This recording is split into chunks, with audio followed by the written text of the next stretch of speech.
बातमीपत्रात मी समर्थ म्हात्रे आपलं स्वागत करतो। आता पाहूया बातम्या विस्तारानं।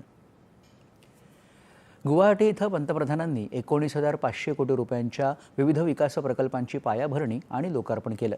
आसामला ऊर्जा क्षेत्रात आत्मनिर्भर बनवण्यासाठी या योजना उपयुक्त ठरतील असं पंतप्रधान त्यानंतर झालेल्या सभेत म्हणाले।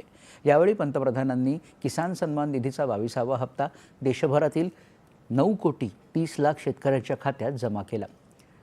गेल्या 10 वर्षात शेतकऱ्यांसाठी हमी भाव, कमी व्याजदरात कर्ज, पीक विमा अशा योजनांनी शेतकऱ्यांना बळ दिलं आहे। याशिवाय आंतरराष्ट्रीय स्तरावरच्या संकटांचा शेतीवर परिणाम होऊ नये यासाठी आम्ही सातत्यानं काम केलं असल्याचं त्यांनी सांगितलं।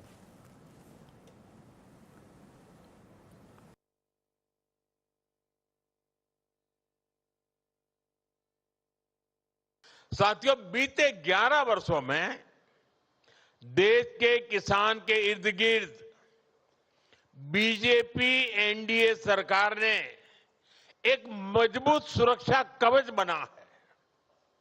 एमएसपी हो, सस्ता ऋण हो, फसल बीमा हो, पीएम किसान सम्मान निधि हो, ये योजनाएं किसानों का बहुत बड़ा संबल बनी है। इतना ही नहीं, हमने इस बात का ध्यान रखा है कि अंतर्राष्ट्रीय स्तर पर संकट का असर खेती किसानी पर न पड़े। किसान सन्मान निधी योजनेअंतर्गत आतापर्यंत शेतकऱ्यांच्या खात्यात 4.25 लाख कोटी रुपये निधी जमा झाल्याचं पंतप्रधानांनी सांगितलं। त्याआधी पंतप्रधानांनी कोकराझारसाठीच्या 4,500 कोटी रुपये खर्चाच्या विविध प्रकल्पांची पायाभरणी आणि लोकार्पण केलं। आसाममध्ये झालेल्या 2020च्या बोडो शांतता करारामुळे एकेकाळी बंदुकांचा आवाज असणाऱ्या या भागात शांतता आणि विकास नांदतो आहे असं पंतप्रधान म्हणाले। भाजप आणि रालोआचं डबल इंजिन सरकार आसामच्या वारशाचं रक्षण करतानाच विकासासाठीही कटिबद्ध असल्याचं ते म्हणाले। जब इन पहाड़ियों में बम बंदूक की ही गूंज सुनाई देती थी, लेकिन आज ये तस्वीर बदल रही है। आज ये पहाड़ियां खाम की थाप और सिपुंग की मधुर धुनों से गूंज रही है।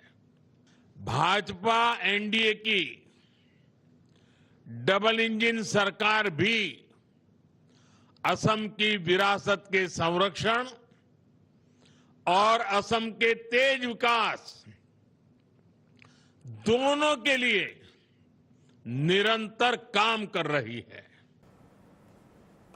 आजच्या प्रकल्पांपैकी 1100 कोटी रुपयांचा खर्च बोडोलँडच्या रस्त्यांसाठी केला जाणार असून आसामच्या दुर्गम भागात त्यामुळे दळणवळण सुधारेल असा विश्वास त्यांनी व्यक्त केला। या 2 दिवसांच्या दौऱ्यात पंतप्रधान आसाममधल्या सुमारे 46,000 कोटी रुपयांच्या विकास प्रकल्पांचं उद्घाटन आणि पायाभरणी करतील। या विकास प्रकल्पांमध्ये रस्ते, रेल्वे, महामार्ग आणि ऊर्जा क्षेत्राशी संबंधित अनेक मोठ्या प्रकल्पांचा समावेश आहे।